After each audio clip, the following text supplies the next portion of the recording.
नमस्कार दोस्तों, मैं आचार्य वसुधा हार्दिक अभिनंदन करती हूँ आप सभी का आपके अपने YouTube चैनल गुरु सप्तऋषि ज्योतिष शिक्षण संस्थान की ओर से। दोस्तों, आज के वीडियो में हम बात करेंगे साप्ताहिक राशिफल के बारे में। कैसा रहेगा 5 दिसंबर 2022 से लेकर 11 दिसंबर 2022 तक का ये सप्ताह ग्रह गोचर की दृष्टि से आपके लिए। आइए कुंडली से पहले सबसे पहले जान लेते हैं इस सप्ताह में कौन कौन से विशेष व्रत पर्व और त्योहार आने वाले हैं। सबसे पहले अगर हम बात करें 5 दिसंबर की, तो सोम प्रदोष का व्रत इस दिन रखा जा सकता है। 7 दिसंबर को रहेगी दत्तात्रेय जयंती और उसी दिन त्रिपुर भैरवी जयंती भी मनाई जाएगी। 8 दिसंबर को मासिक पूर्णिमा रहेगी। 11 दिसंबर 2022 को गणेश चतुर्थी का व्रत रखा जा सकता है। इसके अलावा अगर बात करें ग्रह गोचर की, तो शुक्र 5 दिसंबर 2022 को करेंगे राशि परिवर्तन, जो अब तक की चल रहे थे वृश्चिक राशि में निकलकर अब एंटर करेंगे धनु राशि के अंदर। दोस्तों, ये तो है ग्रह गोचर और व्रत पर्व। आइए जान लेते हैं क्या है आपकी कुंडली का हाल इस सप्ताह में।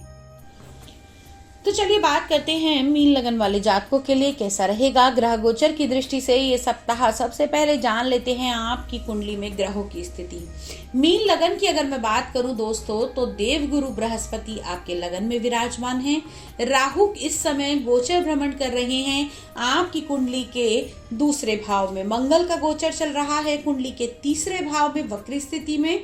केतु कुंडली के अष्टम भाव में विराजमान है तथा सूर्य का गोचर रहेगा आपकी कुंडली के नवम भाव में।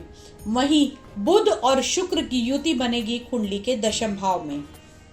एकादश भाव में शनिदेव विराजमान हैं और चंद्रमा की परिस्थिति की अगर मैं बात करूं, तो चंद्रमा इस सप्ताह गोचर भ्रमण करेंगे आपकी कुंडली में दूसरे, तीसरे, चतुर्थ भाव में और पंचम भाव में।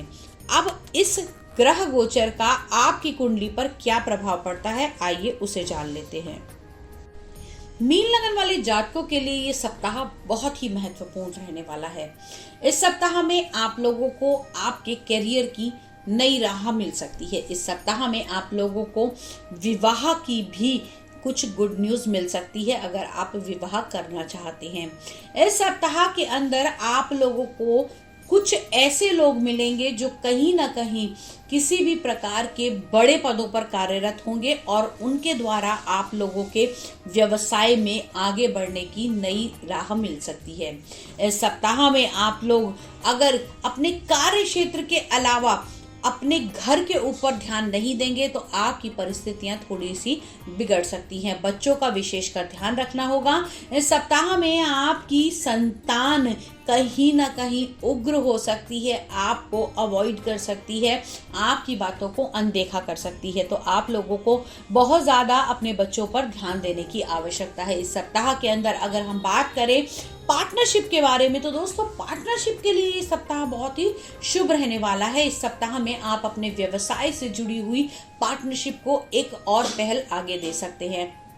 साथ ही साथ इस सप्ताह में अगर हम बात करें, तो अगर कोई नया इन्वेस्टमेंट करने की सोच रहे हैं, शेयर मार्केट में पैसा लगाने की सोच रहे हैं, तो दूसरे या तीसरे दिन से आप लोगों को आगे बढ़ना चाहिए। यानी कि ट्यूसडे या वेडनेसडे को आप लोगों को अपने लक को थोड़ा सा आगे लेकर जाने की आवश्यकता है।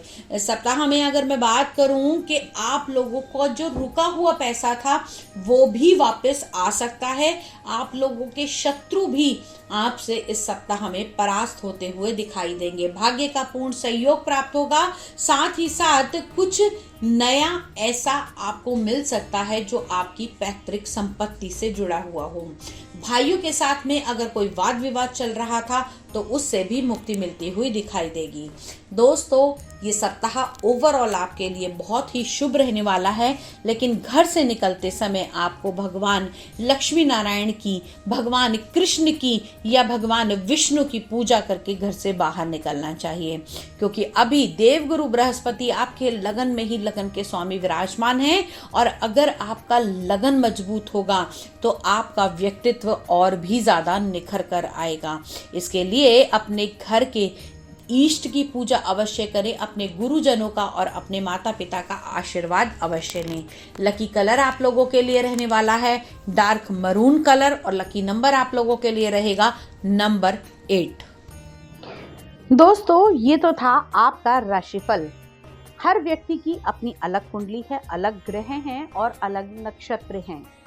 लेकिन यदि आप व्यक्तिगत रूप से अपनी कुंडली का विश्लेषण, अपनी कुंडली के विशेष योगों के बारे में, अपनी लाइफ के इवेंट्स के बारे में हमसे जानकारी चाहते हैं या फिर अपनी किसी भी समस्या का समाधान पाना चाहते हैं, कुंडली का विश्लेषण करवाना चाहते हैं, घर या फैक्ट्री का वास्तु कराना चाहते हैं या फिर astrology, numerology, tarot card reading सीखना चाहते हैं, तो आप हमारे नंबर पे हमें संपर्क कर सकते हैं, अपॉइंटमेंट फिक्स कर सकते हैं। आज वाणी को यहीं विराम देते हुए अगले वीडियो में फिर से मिलती हूँ। तब तक के लिए जय मां भगवती।